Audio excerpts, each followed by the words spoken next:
तमाम साथियों का धन्यवाद करता हूं जिन्होंने इतना बड़ा न्याय महापंचायत एकत्रित करी और मुझे भी आपके बीच में सौभाग्य मुझे भी मिला।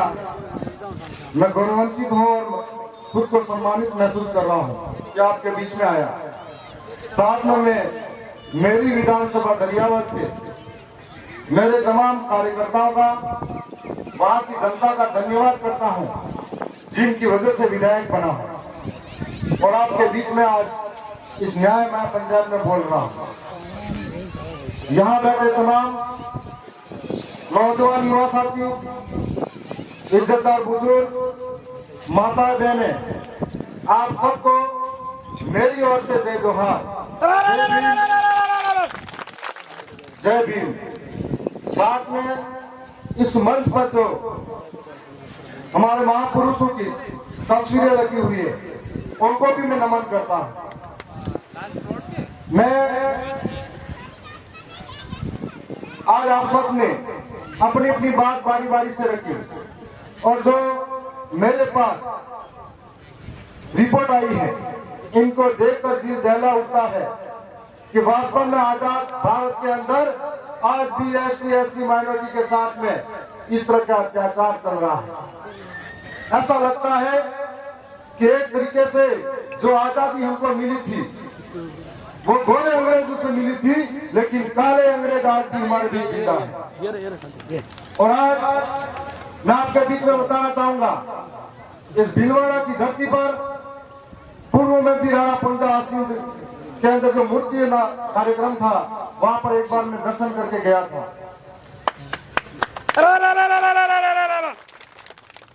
जहां प्रदेश के अंदर लगभग 7% गुर्जर समाज के लोग रहते हैं, 5% मेघवाल समाज के लोग भी रहते हैं और लगभग पूरे प्रदेश के अंदर 8% भील समाज के लोग रहते हैं और पूरे प्रदेश के अंदर माने तो 20% ये समूह जातियां रहती है।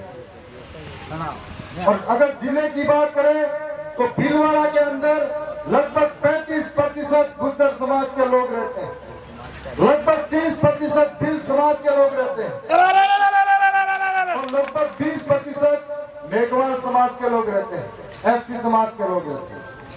और यदि यहाँ की विधानसभाओं की बात करें तो पूरे भीलवाड़ा में 5 विधानसभा एक सांसद है और हर विधानसभा के अंदर इन 3 समूह जातियां एसटी एससी माइनॉरिटी और ओबीसी मिलाकर लगभग 85% आबादी रहती है।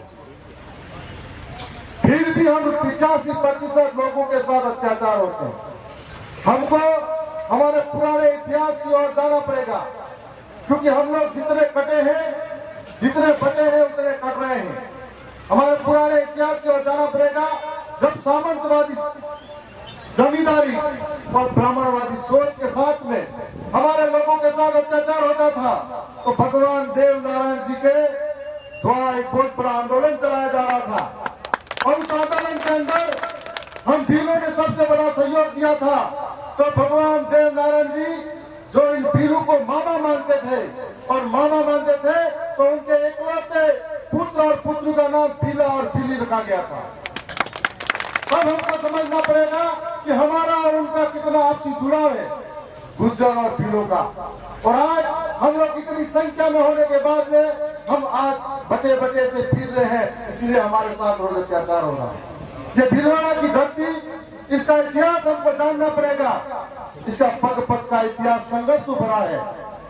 हम लोग दिल्ली के किसान आंदोलन की बात कर रहे थे, लेकिन इस भीलवाड़ा के अंदर 1897 के अंदर जो 85% किसानों को ऊपर टैक्स लगाया जा रहा था, उस 85% टैक्स से हमारे किसान पूरी तरह से परेशान थे। तब उन्होंने एक लंबी लड़ाई इस सामंतवादी सोच के खिलाफ जारी की थी और जब लंबी लड़ाई शुरू करी थी तो ये लंबी लड़ाई पूरे देश के लिए एक प्रेरणा बन गई थी, पूरे देश के किसानों के लिए एक प्रेरणा बन गई थी और पूरे देश के किसानों ने इसको लड़ाई को देखा था।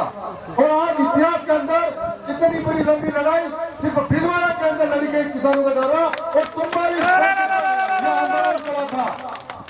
तब ये कह सकते हैं कि जो बंजर जमीन को अपने पसीने से छीन और बंजर जमीन से अन्न उगाकर पूरे देश का पेट भरने वाला किसान ऐसी सोच और ऐसी सत्ता को भी अपने कदमों में झुकाने का दम रखता है। और उस समय 44 वर्षों के आंदोलन के बाद में और साम्राज्यवादी सोचों को और जमींदारों को झुकना पड़ा था। इसी तरीके से हम सबको काम बंद एक होना पड़ेगा, संगठित रहना पड़ेगा, तब आगे की लड़ाई जीतेंगे।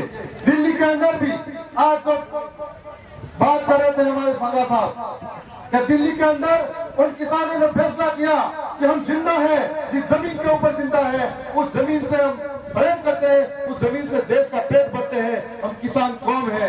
और आज भी किसानों के साथ मजदूर के साथ में इस तरीके से अत्याचार हो रहा है कि एक तरफ हम लोग कह रहे हैं कि 5 जनवरी 2011 बनाम महाराष्ट्र सुप्रीम कोर्ट का जजमेंट कहता है इस देश का मूल मालिक आदिवासी है। उस आदिवासी की हालत मजदूर से भी कई बीती हो गई है।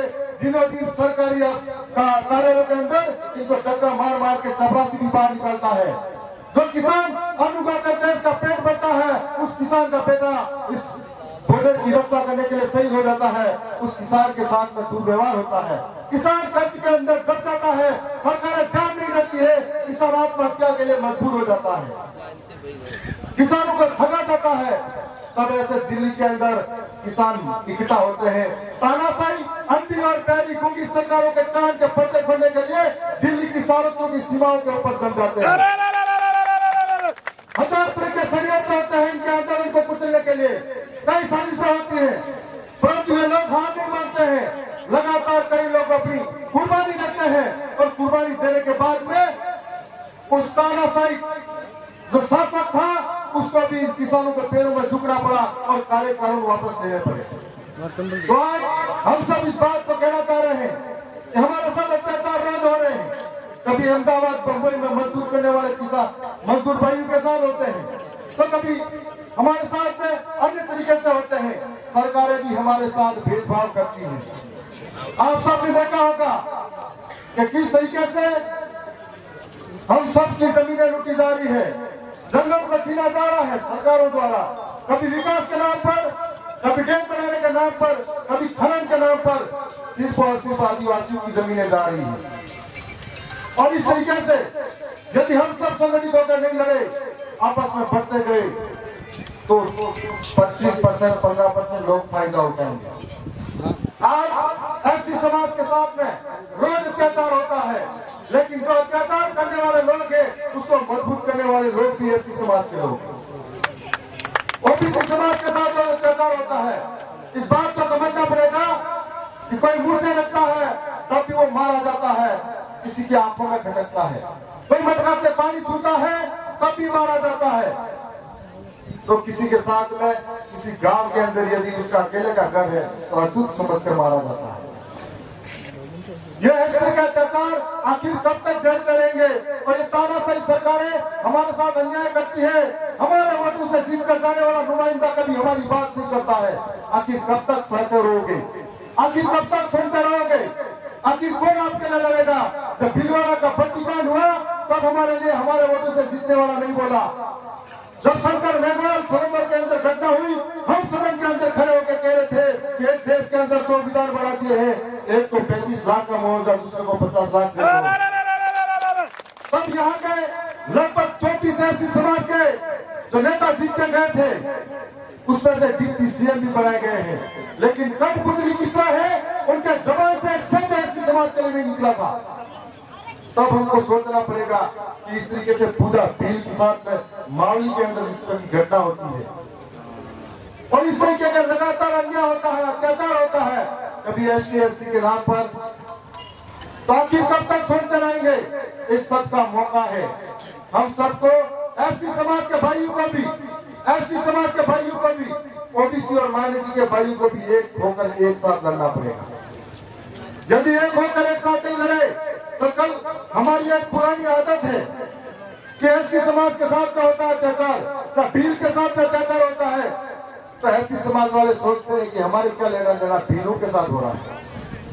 अगर एससी वालों के साथ होता है तो भील और गुर्जर सोचते हैं कि हमारा क्या लेना देना, ये तो एससी समाज के साथ हुआ है।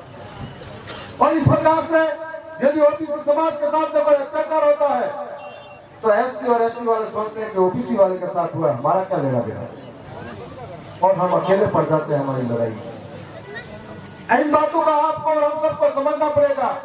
आने वाले समय में हम सब यदि एक होकर लड़ेंगे तो आगे बढ़ेंगे।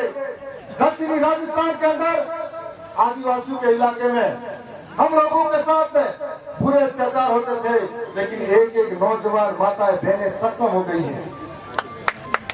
मैं आपको बताना चाहूंगा, जो अभी जगदीश भाई पाडवाल के भाई दिनेश जी की बात कर रहे थे, हमारे वहां के लोग लोकतंत्र को समझते हैं और लड़ाई किस तरीके से लड़नी वो समझते हैं, क्योंकि लड़ाई आज के समय में तलवारों से नहीं लड़ी जाती, लड़ाई आज के समय में कलम से लड़ी जाती है, लड़ाई आज के समय में दिमाग से लड़ी जाती है।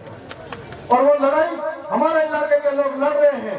इस इलाके के लोगों को भी सीखना पड़ेगा, समझना पड़ेगा। आखिर 5 साल तक अगर इस तरह की घटना हमारे साथ होती है, हम लोग धरना प्रदर्शन करेंगे, हम लोग ज्ञापन पे ज्ञापन देंगे, हम लोग सड़कों पे बैठेंगे। अगर 1 लाख लोग सड़कों पे बैठेंगे और एक व्यक्ति को विधानसभा और संसद में भेजोगे, आपकी आवाज बराबर। तो हमें इस तरीके को समझना पड़ेगा। और जब जब 5 साल तक हमारे साथ अत्याचार होता है, अन्याय होता है, तो वो बात भूल जाते हैं। जब हमारी बारी आती है एकजुट होने की, तब हम इन 10-20 दिनों के चकाचौंध में हो जाते हैं, तब हम जाति में बढ़ जाते हैं, हम लोग एसटी एससी ओबीसी में बढ़ जाते हैं। और जिस समाज में जितनी जातियां हैं, जिस समाज में जितने ज्यादा बंटवारे हैं, उतना ज्यादा दुखी और पीड़ित है, उतना ही ज्यादा शोषित। ऐसी समाज एक क्यों नहीं हो रहा है? वो इसलिए नहीं हो रहा है, मेघवाल समाज समझती है हम ऊपर, ऐसी समाज सालवी समाज समझती है हम ऊपर, खटिक समाज समझता है हम उनसे भी ऊपर। हर व्यक्ति अपने को एक दूसरे को ऊपर समझता है और अत्याचार देखते हैं। मेघवाल समाज के साथ होता है, खटिक समाज अलग जाता है, सालवी समाज अलग जाता है, दूसरा समाज। ये इस तरीके से हमारे बंटवारे का फायदा होता है। और आज आप और हम सब मिलकर संकल्प ले ये तमाम बातों का, यहाँ से जो बातें हुई हैं, इनको सीखे समझे और आगे लेके जाए।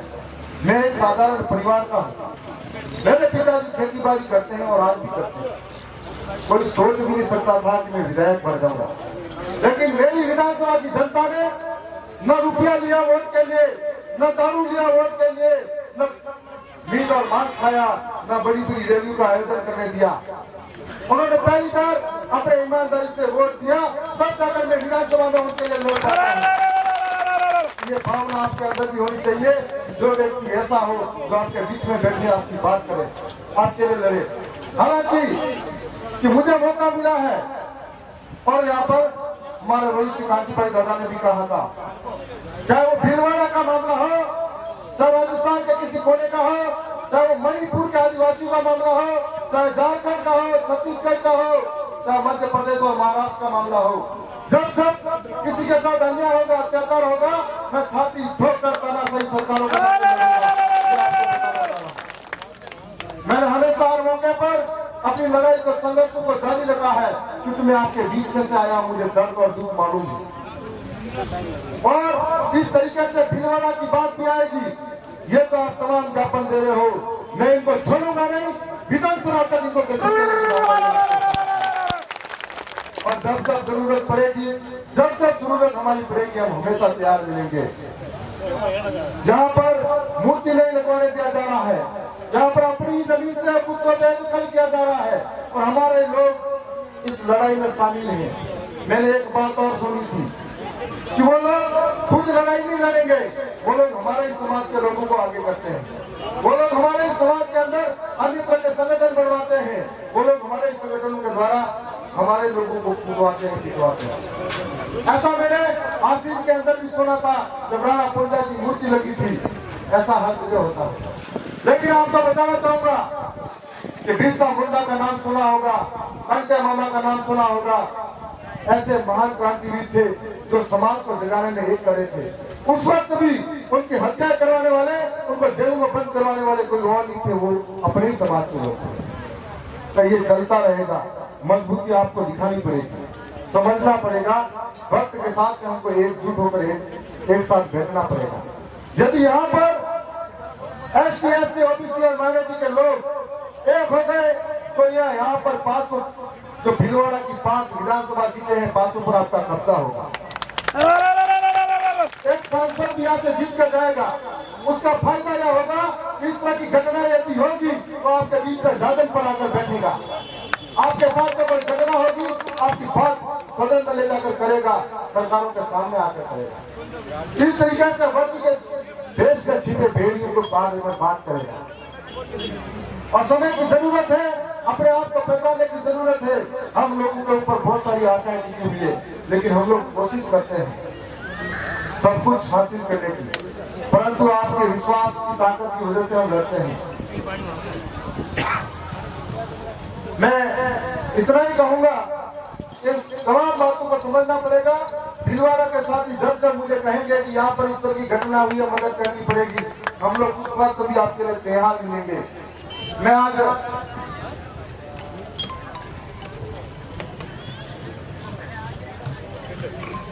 मेरे 2 वर्ष की बेटी है, बीमार है और उदयपुर में एडमिट है। 3 बजे में सोया और 6 बजे उठकर आपके बीच में आया। मैं बहुत कुछ कहना चाहूंगा और कहना चाह रहा था, लेकिन मैं उम्मीद करता हूं कि आप सब सीखोगे, बात समझोगे, तो आपके आसपास के गांव के लोगों को बताओगे। जब शुरुआत करी है आपने सच बोलने की, तो आपके ऊपर बहुत तरीके के कटाक्ष आएंगे, बहुत सारी चीजें आएगी, तोड़ने की साजिशें होगी, उनको दबाने की साजिशें होगी, मारपीट होगी, जबरदस्ती मुकदमे कराए जाएंगे, लेकिन आपको पीछे नहीं हटना है, क्योंकि ये सारे काम हमारे साथ हो चुके। हम मजबूरी से लड़े और आज इस जगह पर है। हमारा एक एक उस ट्राइबल बेल्ट का एक एक नौजवान आज इनके खिलाफ बोलने में सक्षम है। जवाब देता है तो आपको भी जवाब देना पड़ेगा। मैं साथ में यह भी कहना चाहूंगा कि यहाँ का एजुकेशन स्तर बहुत कमजोर है। मैं भी भाई बहनों से भी ये कहना चाहूंगा कि यदि एक रोटी कम खाओ, एक कपड़ा अगर कम पड़ जाए, अगर मकान के ऊपर छत नहीं हो, लेकिन अपने बच्चे को पढ़ाने में जल्दी कुर्बान कर देना। लिखेगा, मजबूत बनेगा तो समझदार बनकर आगे आपके लिए लड़ेगा। तो जितने भी लोग हैं, आज मैं महावीर भाई का भी धन्यवाद करूंगा कि जिन्होंने कहा था कि हम आप सबसे मिलवाने लेके आएंगे। तो तमाम जो यहाँ साथी आए हैं उनका भी धन्यवाद करूंगा। मैं ज्यादा कुछ कह के इतना ही कहूंगा कि आवाज अपनी दूर तलक छोड़ जाऊंगा, खामोशी की बेमौत गवारा नहीं मुझे, शीशा हूं मैं, टूट भी गया तो अपनी खनक छोड़ जाऊंगा। बहुत बहुत धन्यवाद आप सबका। जय जोहार, जय आदिवासी, जय भील प्रदेश।